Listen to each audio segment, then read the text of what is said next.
Hii ni Kiko Media. Usisahau kusubscribe. Utajiri wa Afrika ni mchanganyiko wa rasilimali asili, nguvu kazi kubwa na fursa za kiuchumi zinazoibukia, huku kwa mwaka 2026 pato la taifa yani GDP la bara la Afrika likikadiriwa kuwa na takriban dola za Kimarekani trilioni 2.83 hadi trilioni 3.6. Vipengele muhimu vinavyounda utajiri wa Afrika ni pamoja na rasilimali asili na madini. Afrika ni ghala la dunia lenye dhahabu, almasi, mafuta, gesi na madini adimu yanayohitajika kwa teknolojia ya kisasa. Pia utajiri wa Afrika ni watu na nguvu kazi. Afrika ikiwa na idadi ya watu zaidi ya bilioni 1.47, Afrika ina idadi kubwa ya vijana na masoko yanayokuwa kwa kasi zaidi duniani. Utajiri wa Afrika pia ni uchumi unaokuwa. Bara hili lina baadhi ya nchi zenye uchumi unaokuwa kwa kasi zaidi, ikiwa na fursa nyingi za uwekezaji. Utajiri wa Afrika pia ni pamoja na mabilionea na wafanyabiashara. Utafiti wa Forbes wa mwaka 2026 unaonyesha mabilionea wa Afrika wameona utafiti wao ukiongezeka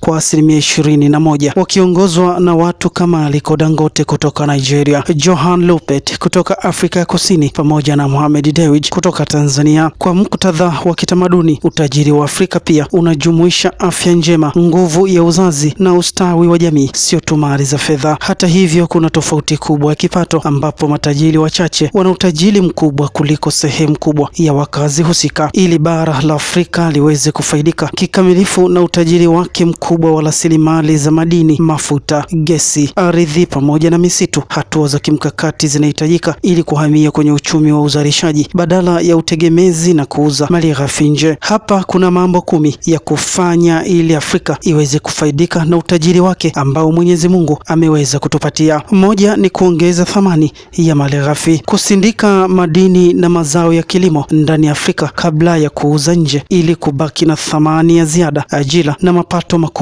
zaidi. 2 ni kuboresha usimamizi na uwazi, kuimarisha mifumo ya kisheria na uwajibikaji katika sekta ya uchimbaji ili kuzuia ufisadi na kuhakikisha mapato yanasimamiwa kwa faida ya umma. 3 ni kufufua na kuimarisha elimu ya ufundi na teknolojia, kuwekeza katika mafunzo ya ujuzi maalum wa sekta ya rasilimali ili wataalamu wa ndani waweze kuendesha mitambo na kusimamia uzalishaji. 5 ni kuimarisha biashara ya ndani, kutumia kikamilifu eneo la biashara huru ya Afrika kurahisisha uuzaji wa bidhaa zinazosindikwa ndani ya bara badala ya kutegemea masoko ya nje. 6 ni kuwekeza katika nishati jadidifu, kutumia utajiri wa jua, upepo na maji kuzalisha umeme wa uhakika wa viwandani badala ya kutegemea nishati ghali au mafuta. 7 ni kurekebisha sera za mikataba ya madini, kufanya mapitio ya mikataba ya kigeni ili iwe na haki ya kulinda mazingira na kuhakikisha faida ya muda mrefu kwa serikali. 8 ni kuendeleza miundombinu ya kimkakati, kujenga reli,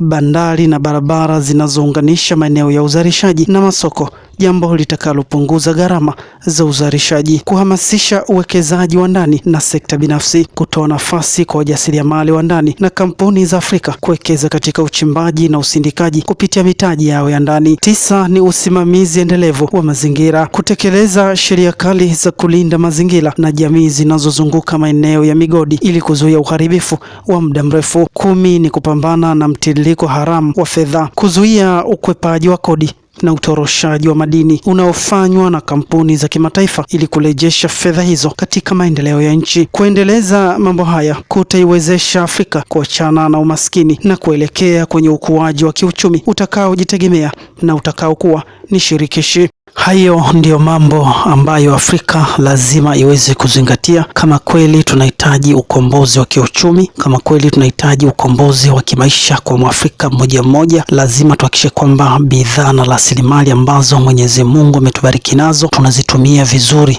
tunazitumia kama inavyotakiwa. Uchimbaji wa mafuta, tuhakikishe kwamba tunakuwa na mitambo yetu sisi wenyewe. Mafuta hayo yanasafishwa hapa barani Afrika. Baada ya hapo tunawafanya Ulaya Ulaya kama soko letu, tunawapelekea haya mafuta kuliko mafuta ya chimbo hapa barani Afrika. Baada ya hapo tena mafuta hayo yanapelekwa kwenda kusafishwa Ulaya, yakishasafishwa yanarudishwa Afrika kwa bei tofauti kabisa na vile ambavyo wao waliweza kuchukua. Kwa hiyo unaona ni kwa namna gani Afrika tuna bidhaa yetu sisi wenyewe, lakini hatuna uwezo wa kuweza kupanga bei. Bei anaipanga mtu mwingine, kwa sababu wanachokifanya wanaichimba bidhaa yetu, wanaipeleka Ulaya, wanaenda kuisindika au kuisafisha. Wakisha isindika na kuisafisha inakuwa bidhaa kamili, kisha kuwa bidhaa kamili inaletwa tena Afrika. Kisha letwa Afrika, wao ndio wanapanga bei, sisi tununue kwa bei gani. Kwa hiyo unaona ni kwa namna gani bado kiuchumi tunakuwa hatujajikomboa. Lakini pia kuna madini, tuhakikishe kwamba nchi za Afrika, hata kama kwa nchi moja moja imeshindikana, basi nchi za Afrika takiwa kuungana kuhakikisha kwamba wanakuwa na mitambo yao ya kusindika haya madini, bidhaa tuzitengeneze sisi wenyewe. Baada ya hapo tutafute masoko tuweze kuziuza hizo bidhaa ambazo zinatokana na madini. Sio madini yanachimbwa barani Afrika, yakishachimbwa yanapelekwa Ulaya kwenda kusafishwa au kusindikwa. Yakishasindikwa